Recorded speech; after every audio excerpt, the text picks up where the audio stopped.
Assam రాష్ట్రంపై Bharatiya Janata party ఆశలు పెట్టుకుంది. ఇక్కడ బీజేపీ వరుసగా 2 సార్లు అధికారంలోకి వచ్చింది. కాగా ఈసారి అసెంబ్లీ ఎన్నికల్లో గెలిచి బీజేపీ హ్యాట్రిక్ కొడుతుందని పార్టీ పెద్దలు భరోసాతో ఉన్నారు.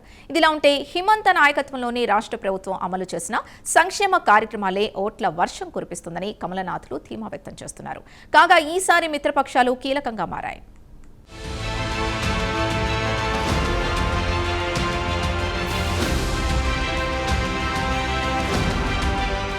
అస్సోంలో రాజకీయాలు రసవత్తరంగా మారాయి. అస్సోంలో మొత్తం 126 అసెంబ్లీ సెగ్మెంట్లున్నాయి. కాగా అసెంబ్లీలో బీజేపీ అధికారంలోకి రావడం ఇది రెండోసారి. ఏప్రిల్ నెలలో జరిగే ఎన్నికల్లో గెలిచి హ్యాట్రిక్ కొట్టాలని బీజేపీ నేతలు తీవ్ర ప్రయత్నాలు చేస్తున్నారు.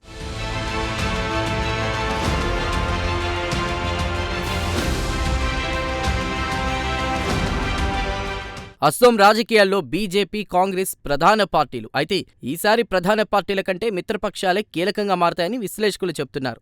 వివిధ రాజకీయ పార్టీల మధ్య పొత్తులే ఎన్నికల్లో గెలుపుకు డిసైడింగ్ ఫ్యాక్టర్ అని రాజకీయ పరిశీలకులు స్పష్టం చేస్తున్నారు. ప్రస్తుతం ఉన్న 126 మంది సభ్యుల అసెంబ్లీలో బీజేపీకి 64 మంది ఎమ్మెల్యేలున్నారు. అలాగే అస్సోం గణ పరిషత్కు 9 మంది ఎమ్మెల్యేలున్నారు. కాగా యూపీపీఎల్కు 7, అలాగే బీపీఎఫ్కు 3 ఎమ్మెల్యేలున్నారు. ప్రతిపక్ష కాంగ్రెస్కు 26 మంది ఉన్నారు. అలాగే ఏఐయుడిఎఫ్కు 15 మంది ఎమ్మెల్యేలున్నారు.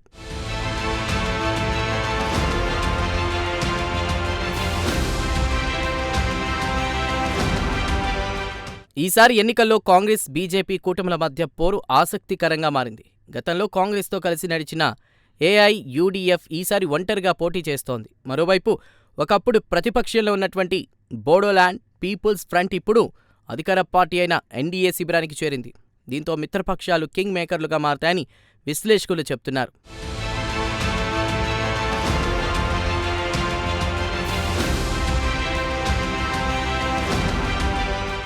ఇదిలా ఉంటే బీజేపీ తన మిత్రపక్షాలతో కలిసి అత్యంత పటిష్టమైన కూటమిగా కనిపిస్తోంది. ఎన్డీఏ కేంద్రంలో అధికారంలో ఉండడం ఈ కూటమికి ప్రధానంగా కలిసొచ్చే అంశం.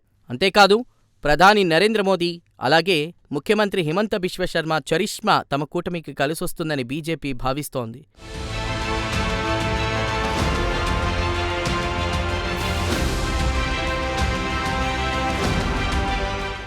ఇదిలా ఉంటే కాంగ్రెస్ ఈసారి సీట్ల పంపకం విషయంలో చాలా జాగ్రత్తగా వ్యవహరిస్తోంది. కమ్యూనిస్టు పార్టీలు సహా మరికొన్ని చిన్నా చితకా పార్టీలతో కలిసి ఒకే కూటమిగా ఏర్పడి బీజేపీని ఎదుర్కొనేందుకు వ్యూహరచన చేస్తోంది. అస్సోంలో బీజేపీ జైత్రయాత్రను అడ్డుకోవాలని కాంగ్రెస్ నిర్ణయించుకుంది.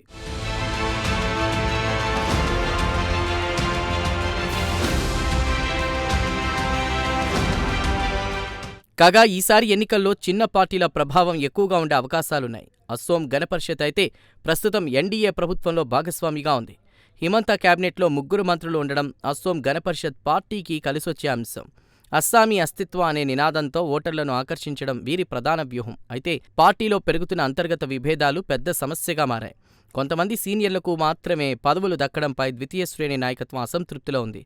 గత 10 ఏళ్లుగా బీజేపీ నీడలో ఉండడం వల్ల పార్టీ తన స్వయం ప్రతిపత్తిని కోల్పోతుందనే విమర్శ ఉంది.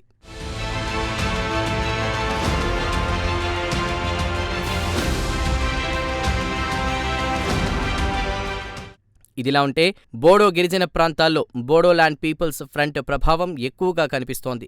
ఆయా గిరిజన ప్రాంతాల్లో బీపీఎఫ్ అగ్రనేత హాగ్రమా మహిళరికి ఇప్పటికీ పలుకుబడి ఉంది. ఇటీవల జరిగిన కౌన్సిల్ ఎన్నికల విజయం పార్టీ శ్రేణుల్లో కొత్త ఉత్సాహాన్ని నింపింది. కాడి బోడోలాడ్ పీపుల్స్ ఫ్రంట్ ఎన్డీఏ కూటమిలో భాగస్వామిగా ఉంది. అయితే ఎన్డీఏ కూటమిలోని మరో మిత్రపక్షం యూపీపీఎల్ నుంచి తీవ్రమైన పోటీ ఎదుర్కోవాల్సి రావడం దీనికి ప్రతికూలమైన అంశంగా మారింది.